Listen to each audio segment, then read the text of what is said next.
Good morning, everyone. Thank you for joining us this morning. Sorry we're a few minutes late kind of starting the meeting. We will get going shortly. We are expecting a few more people to join us, so we will just give them another moment. So do check that everything's working. You've got a cup of tea, and then we will get going in a few moments.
Okay, we will start because I don't want to hold all of you guys up and waiting for the other people who said they would attend today. We know what life is like in schools and public libraries.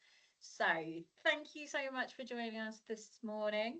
Today's session will be about 45 minutes. It's going to be very informal.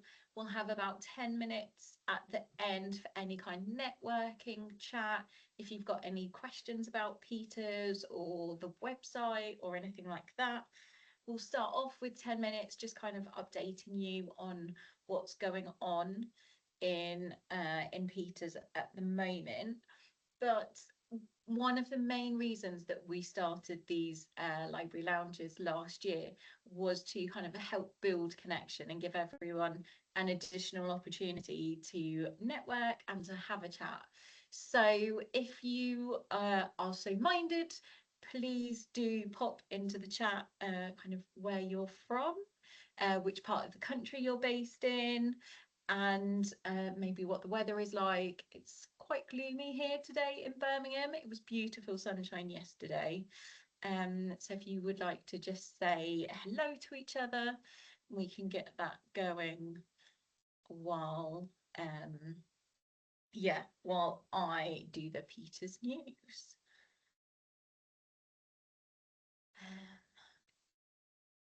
And see some people are typing, so I will just give you a second in case there are any issues.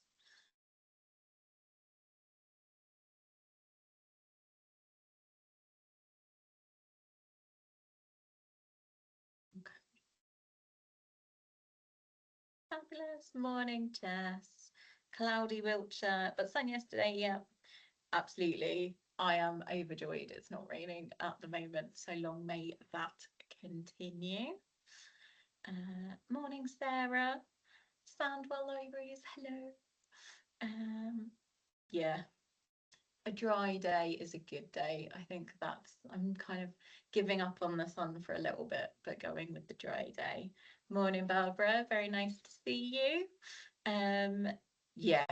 Oh, it's nice that everyone had that shared experience of a beautiful sunny day yesterday. So, we will carry on. So, as I said, we just wanted to start this morning with some updates around things that have been happening here at Peters. As I said, yeah, it's going to be very informal. It will be discussion based, so no question is a bad question, no comment is a bad comment, as long as it's done in good faith, which I'm sure you all will.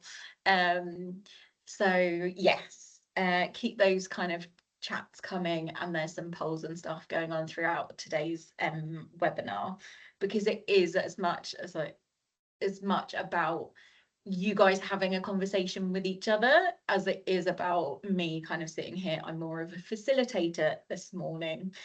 So in terms of Peter's news, if you've been to a previous library lounge, you will know that in October we did a customer survey for libraries customers, so prison, public, SLSs, those customers. And we've done all the analysis. We're delighted that loads of you would recommend us to your colleagues. And the main things that kind of came up as kind of positives, there were some really helpful comments, I've got to say, and we were really chuffed with how people engaged with the survey and how helpful the responses were. So things that customers liked, this is all stuff that we put a lot of time and effort into trying to make sure it's as good as possible. So that was really nice to see. And similarly, it's given us some really good pointers on where to focus our energies throughout the next year with things to improve. So we're going to be doing some additional work on the website. Deliveries are always an ongoing issue for everyone. So we will do what we can to try and ensure a better experience for our customers who have had issues over the next year. Peter's Book of the Year. This was lovely to kind of oversee. There are some fantastic books. So this is the long list that you can see in front of you. Then there was a short list. And at the shortlist stage, it goes over to Peter's customers. So you guys can vote for your favourite. You're going to have to do that quite quickly because there are only 2 days left of voting. But then it is really worth getting involved with. So not only can you champion that book that you've absolutely loved, but the overall winner also gets £500 worth of books to donate to a school or public library near where they are. So do get involved as well in that. You can see there's been some really nice blog pieces on the website as well with comments from the illustrators and the authors. So if you haven't looked at the Peters news and blog recently, do have a look at that.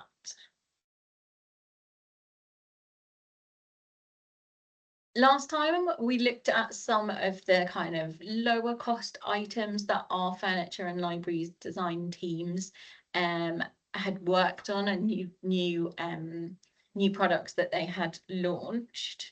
Today I just wanted to show you some of the library designs, and then we're going to use it as a bit of a test to do a tech check as well. So I've got 3 library designs for you that are all ones that have been done really recently. So you have design 1.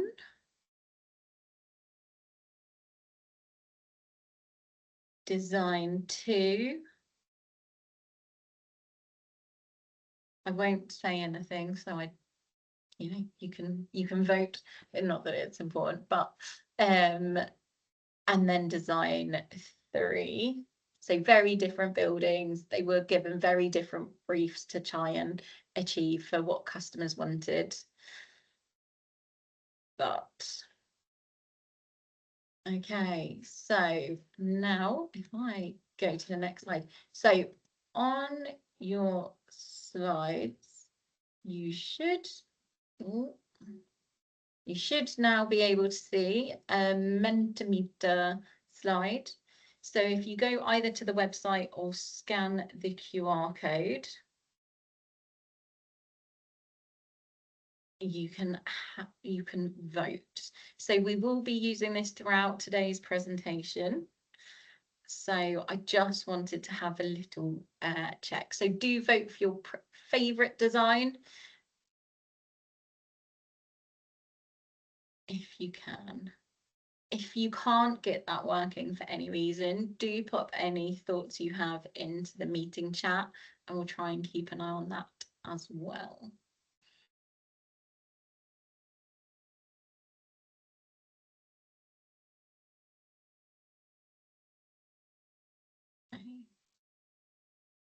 So there are some people who haven't made it across yet.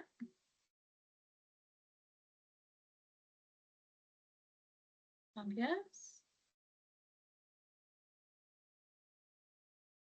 I should say as well, I do have the heater on in the room that I'm in. If it is noisy, there's a little bit of a hum in the background, let me know and I'll turn it off. It's okay. Okay, Barbara, thank you for letting me know. We'll see how this goes.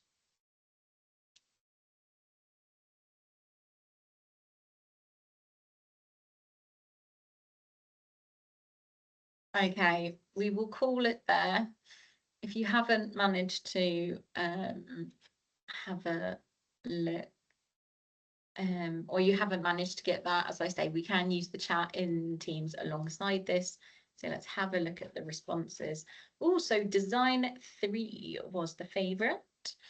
Split vote though, so that's quite nice to see. Okay, we will have a look.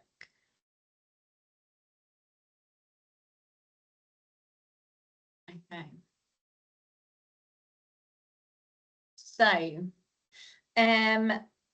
we will give that a go, as I say, throughout the presentation today. But I also just wanted to highlight some of the book lists that we have been working on recently. So for children's, we have done things linked to the National Year of Reading. So Voice for Books in that 10 to 16 age range, which is a key audience for the National Year of Reading. And then hobbies and interests for primary and secondary. So using that goal and theme to try and tie into things that hopefully they are already interested in. In terms of adults, we have done quick reads. Accessible reading is going to be a really big thing this year. Film and TV tie-ins, kind of linked to National Year of Reading, things they're already interested in. And then reading group recommendations as well. So reading being a social activity. And we were hosting one of our public library authorities, their adult reading groups, that all of the reading group leaders came here, had a look at a range of books, and discussed them and chose the ones that would be the best fit for their groups. So your reading group audiences might be slightly different, but these are ones that kind of got the thumbs up from that group who were meeting. And yeah, it was a lovely day. We were really happy to host them. So yeah, if you're interested in doing anything like that and you are a Peters customer, then do let us know.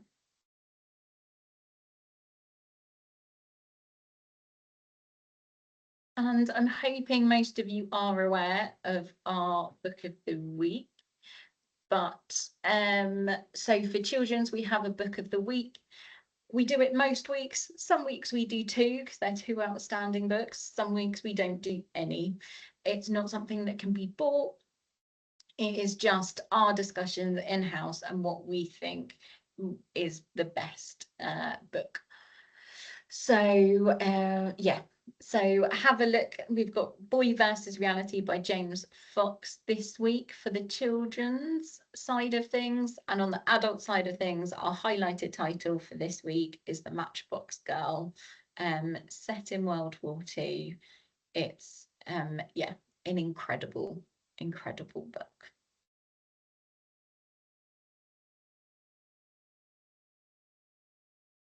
Okay, so moving on to the main bulk of today's discussion. And I would really like to start it just by getting your thoughts on what a reader looks like. So if you were asked to define a reader, what does that look like? I'm going to get rid of that and use that. And then let's skip that one. Next slide. So how do you define a reader?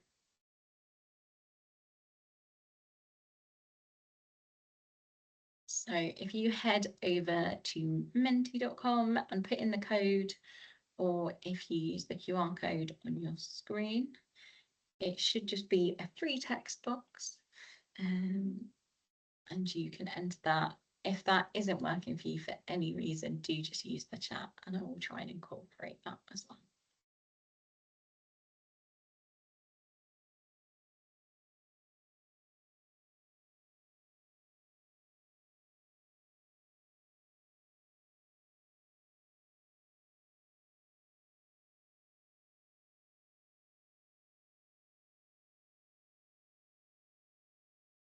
I will give you a couple of minutes to do this just because typing will take a little bit longer than clicking a favourite.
Okay. Thank you for responding, those of you who have. I can see there are a couple of people still typing.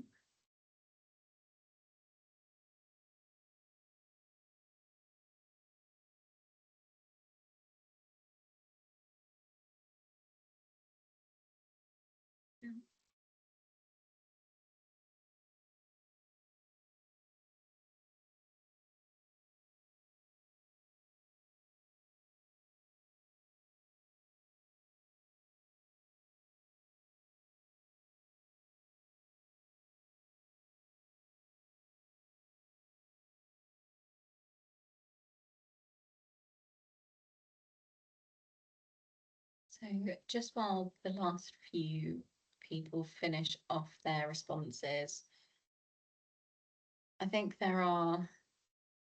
it's quite a difficult question, and the more I've thought it, the more questions I have.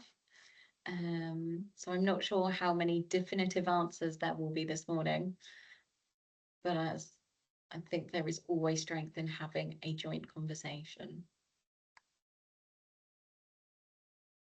So how do you define a reader? So we've got a word cloud here.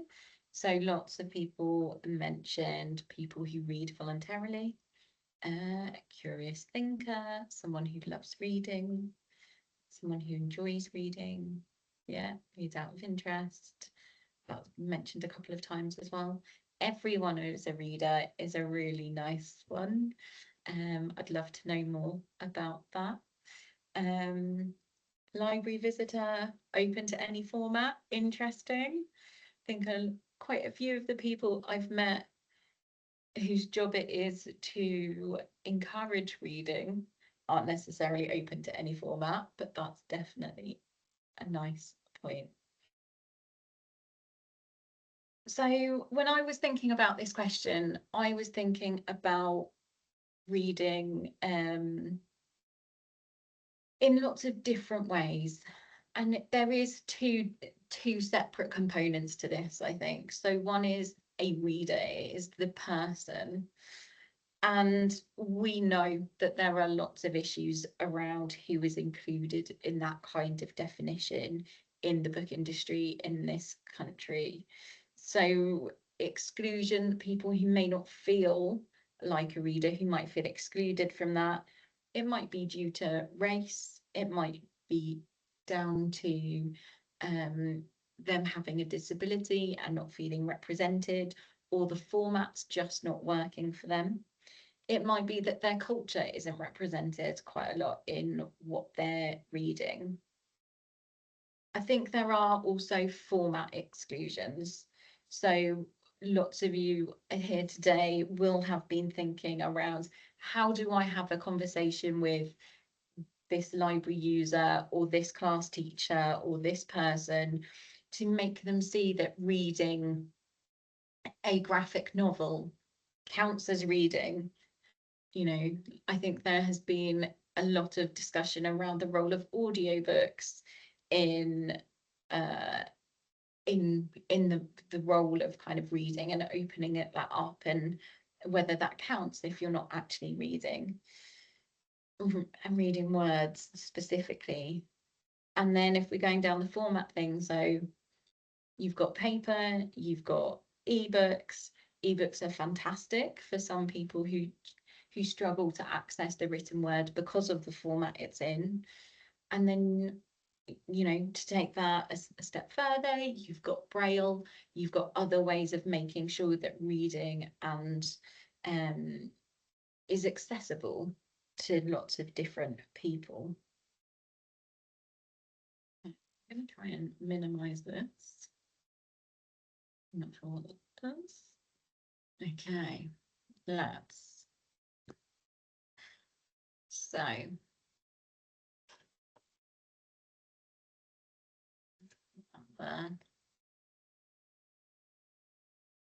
So when I was thinking about the question, these are some of the questions that occurred to me. So what does a reader look like?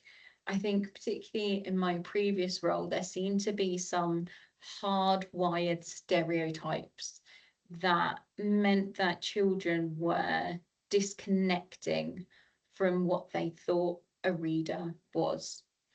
And it's worth, you know, we all see the research around more and more children don't see themselves as a reader. We've seen the research from the Reading Agency, which says these are the reasons why they don't see themselves as a reader. And I think we need to have that discussion that we've just had on a much bigger level, really unpicking what defines a reader, because there are things where there may be shared commonalities and there may be absolutely no overlap at all between two different people's definitions of what a reader is. And does it differ for adults and children? I think there are common themes in the kind of the word cloud that we just looked at, you know, reading out of interest, reading for enjoyment, reading because they want to. But do you have more volition when you are an adult than when you were a child? You are more dependent on the environment around you, on what the adults around you are telling you to do. So maybe that's a slightly unfair definition to apply to children in this case. I think, you know, there is a lot of concern around levels of homework and that kind of thing, and the impact that is having on reading and on children being able to choose to read over and above do other things. And of course, it's not just homework. There's obviously social media, lots of other things, forms of entertainment competing for their time and for their focus. And I think there is also a slight lapse culturally, which I'm hoping this year will help to change, where reading isn't seen as a form of entertainment. You know, there are lots of conversations that I have had around, you know, books having to deliver a message, or books which shouldn't be permitted to be read because they're teaching the wrong story. And I think some of this stems back to the very early days of reading, you know, the concept that a reader's mind can be changed by what they read. And of course they are. We hope they are. That's part of what we hope reading does. It is a two-way experience. But I think that also kind of can change. You know, there is sometimes a concern that books are seen to be too worthy. And if we're not allowed to give children books that will entertain them, but sit alongside an episode of EastEnders or Minecraft or, you know, whatever other game they're playing, you know, I think there is then a discrepancy between how entertaining books are in comparison to other forms of entertainment. And I think that is a challenge for us. Yeah. And I think there is, you know, are we being inclusive enough? So when we're thinking about the formats of reading, you know, what does a reader look like? A lot of people said, you know, reading is enjoyable. but does that automatically mean good at it? I had a lot of children that I have worked with who struggled with reading but liked it, and a lot of children who were incredibly good at reading and didn't like it. And I think we can widen out the definition to be more inclusive, to say that reading on a screen counts and subtitles count and reading as part of a game counts, and this is all what a reader looks like. But I read an article in the bookseller a couple of weeks ago that has just left this question sitting, and I couldn't find it again. It's one of those ones that has disappeared into the ether. Otherwise, I would have linked to it. But it was asking the question, are we diminishing what we mean by being a reader if we open that bracket too broadly? And I'm not sure where that line sits. But I think it is worth just reflecting on and considering. This is a definition that I found. It's part of this article that I've linked to at the bottom. As long as words are involved, you are reading. What form the story comes in doesn't necessarily matter. And as you can see, this pings off quite a few questions for me. So if it's words, if we're focusing on words as part of being reading, there are incredible wordless books out there. Is that actually the art we're reading? Is that something different?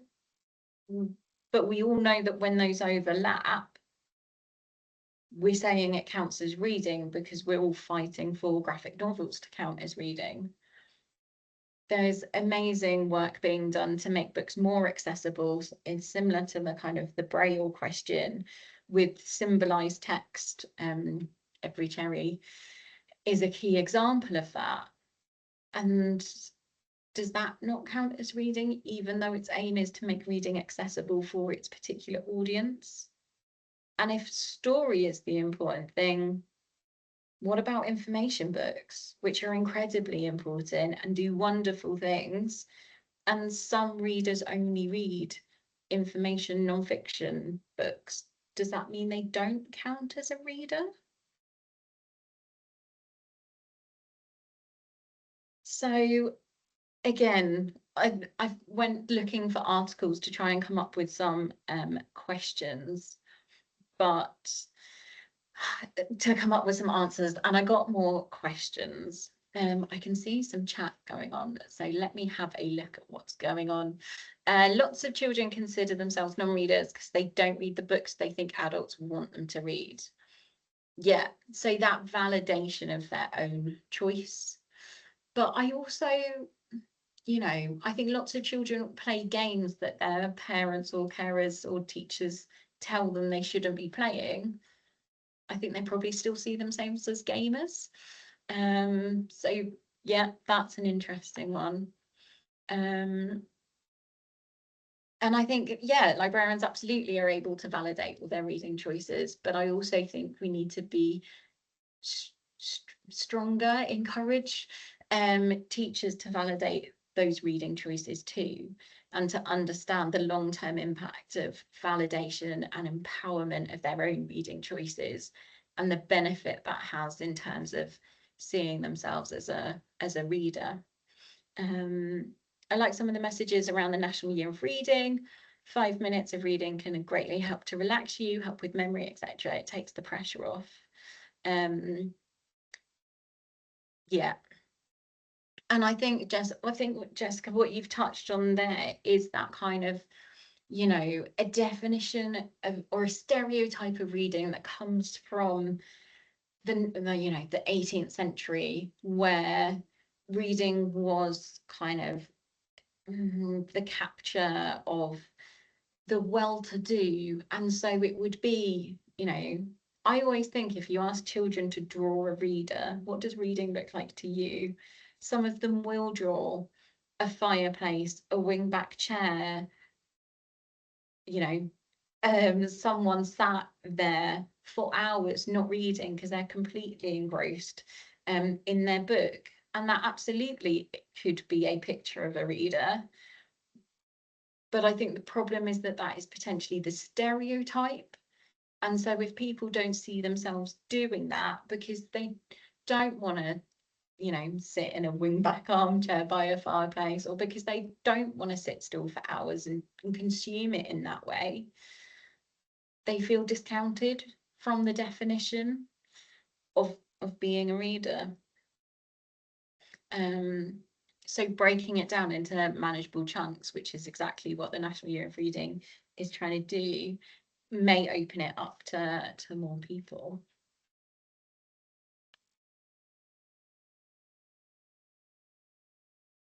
Speaking of, so the aims of the National Year of Reading, and you guys will have seen these and probably be talking to lots of people about them, but reconnecting people of all ages with reading as a meaningful, modern and social activity. And go all in. If you're into it, read into it. And obviously, kind of the grand aim of the National Year of Reading is to change people's habits so that more people become a reader, or more people see themselves as readers. And I think one of the points that article that I read in the bookseller was making was almost this question of, are you reprioritizing reading if reading isn't centered? So if we're centering gaming or another hobby, whatever that hobby is, they're reading to get to that end point. They're not reading for the sake of reading. So some of the definitions we've already looked at today would not see those people as readers, but they are reading. And I think as an industry, we do have some way to go. I think obviously, you know, I genuinely believe in what we do in schools and public libraries and prisons and everywhere that we're talking about reading, trying to make it accessible. It's incredibly important, and that is a deep held belief. I grew up as one of 4 siblings. I was the only one kind of who saw myself as a reader, who was able to read off the bat almost. I don't remember learning how to read. So it's always been, for me, a core part of my identity. But there have also been times while working in this industry that I have been made to feel like I'm not enough of a reader, that there are some parts of that definition that just meant I didn't fit. And some of that was a particular time of my life where I had paused reading for a little bit, and the outrage of some of the people I was talking to, where I was honest about the fact that I hadn't been reading, was like, oh, well, how can you work in this industry and not read? I've also been questioned because I've been on Zoom meetings and I haven't had a bookcase in the background. I've also been queried because I haven't been reading the right sort of reading material. And I think if I, who as is someone who has almost read from birth, is being kind of judged and questioned in that way, I think we do need to have kind of a bit of a question as to how do those people who aren't that secure in that identity feeling? You know, who is the decider of the standards that make you a reader? And what does a reading identity actually look like? And then tied to that is what we're asking of children in their childhood realistic? Does it match with what we would expect for adults? Are you a reader if you only read when you're on holiday? Because that's genuinely the only time you have for it. You really enjoy it, but you don't do it consistently throughout the year. I think there's a question around, you know, to what extent do you build that identity? I read, therefore I am a reader. And I think there's also a question around Who gets to validate that? We've spoken about validating choices already. You know, there are brilliant people in the sector doing fantastic work, but we, you know, can't be all things to all people necessarily. There will be some people who don't identify with the things that we've chosen or the things we recommend. So when I was searching for articles, I also found this article on Penguin Random House from James Clear about how to make reading a habit. And I thought it was great. It was like, obviously, like all of his work around building habits, it's the same logic. Make reading obvious, make it attractive, make it easy, make it satisfying. And sometimes those bottom two can be a challenge in contrast to each other. But I think this also picks up on a lot of the things that are coming out of the National Year for Reading and some of the research around that.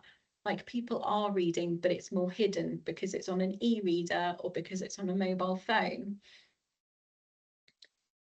Is it attractive? Like, do books feel like fun? Do they feel like entertainment? Or do they feel like a task that has to be done?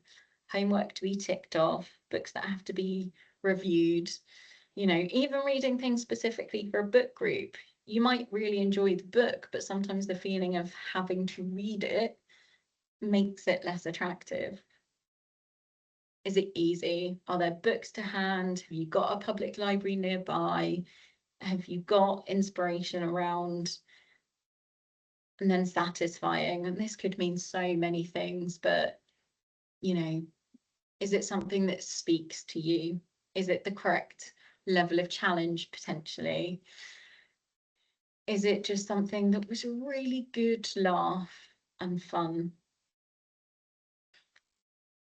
And then I was thinking about whether those things could be used to identify what a reader looks like. And, you know, I don't know, I think some of them are more challenging than others. But I definitely think as people who are trying to encourage people to read, those are quite interesting things to think about. And then also, can you have the habit of reading without being a reader? If you're reading, but your end point is something else, do you count as a reader or not? Time is absolutely flying, so we're going to try this again. We've got a few more questions just to look at. Oh, it stayed little this time. Let's make it bigger. Okay. So, has that skipped to the last one? No. Okay, so this was our definition to start with. So just reflecting on some of the things we're thinking about, we're going to do a couple of questions in a row so that we're not flicking backwards and forwards. Can we rebrand reading if reading is not the central point? It's just yes, no, or maybe. I have limited your options on this one. What do you think?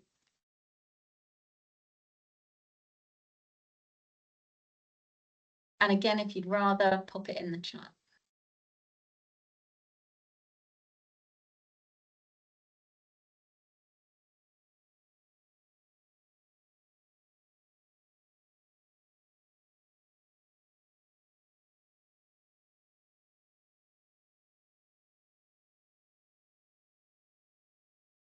Okay, so I can see most people have responded. So I will just show responses. Okay, split decision here between no and maybe. That's interesting. So I think the next follow-on question, particularly for the year of reading, is then how do we keep reading as the central thing while enticing other people into it? Something to ponder. So This should be an open text question. Pop it in the chat or pop it into Menti. How do you and your library help people identify as readers, and does it matter? So you might be thinking about kind of events that you put on that entice new people into the library or entice them into new books. It might be being very, very clear in a kind of metacognition kind of way in terms of what being a reader means.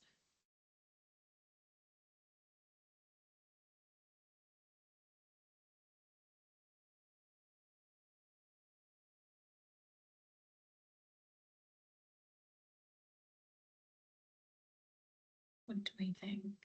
We'll just give a couple of minutes to this and then we will move on.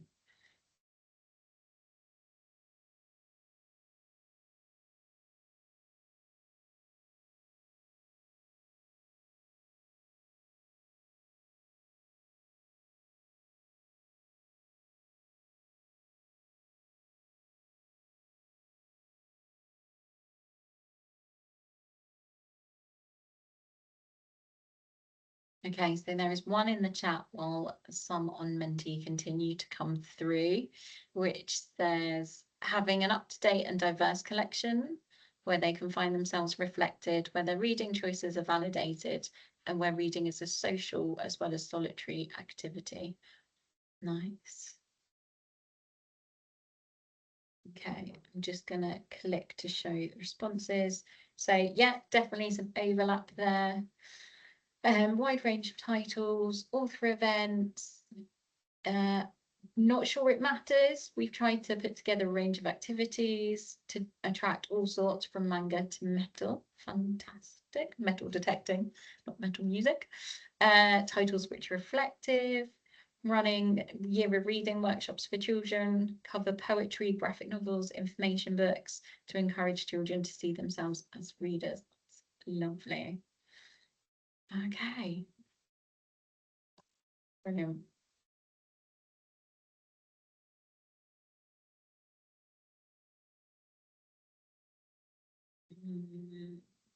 That is not that one. Hang on. Okay, I'll skip that bit, that's fine.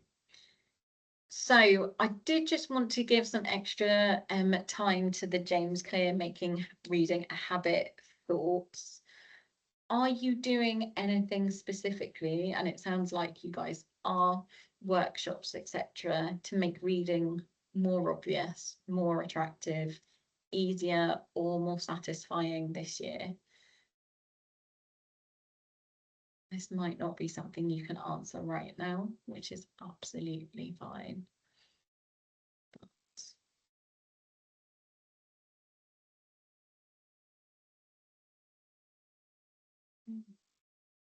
what I might do is just skip that one and we can move on. Oh, we've had one response. Does anyone else want to chip in before I show that response? They do still come through. Yeah, a digital activity book for students to work on throughout the year. Nice. Lots of events focused on reading. Brilliant. Running a series of big reads through the year in multiple formats to make reading easy. Like that. Brilliant. Okay, we're going to move on. We're going to skip this voting bit. And we're going to leave that. So,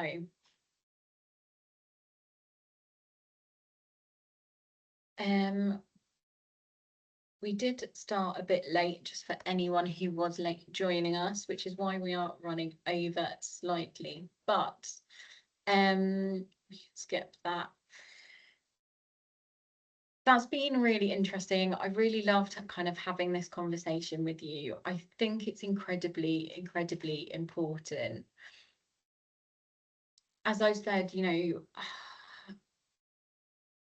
I I grew up, you know, one of 4 siblings. I was the only one who had a very easy reading journey. My siblings all struggled with reading or with enjoying reading for various different reasons. They do all read now, which I love. But I think for me, you know, we've got to stay focused on those non-readers, non-users. What do they need from us? And that's incredibly challenging because those are always the people or the children who aren't probably, you know, they're not in the library to tell us what they think. They're not filling out the customer surveys to go, actually, what I need is this. So there is a big piece of kind of outreach there that needs to be done as well. But hopefully you've enjoyed this time as well. If there is anything else that you want to discuss, then please stay on. I'm happy to chat to you either through the chat or you know, you can turn your camera and sound on if you can. But thank you so much for your time this morning. We will send out the resources. I have listed the articles that some of them, the ones that I referenced in this, either at the end here or at the beginning. There will be more library lounges throughout this year. Some of them will be combined, like this one, looking at adult and children's. Some of them will be split and focusing on either specifically children's or adults. In April, we've got an exciting webinar with the reading agency, so do keep an eye out for that as well. So thank you so much for joining us this morning, and as I say, if you do want to stay and chat about anything Peters related, please do. Thank you.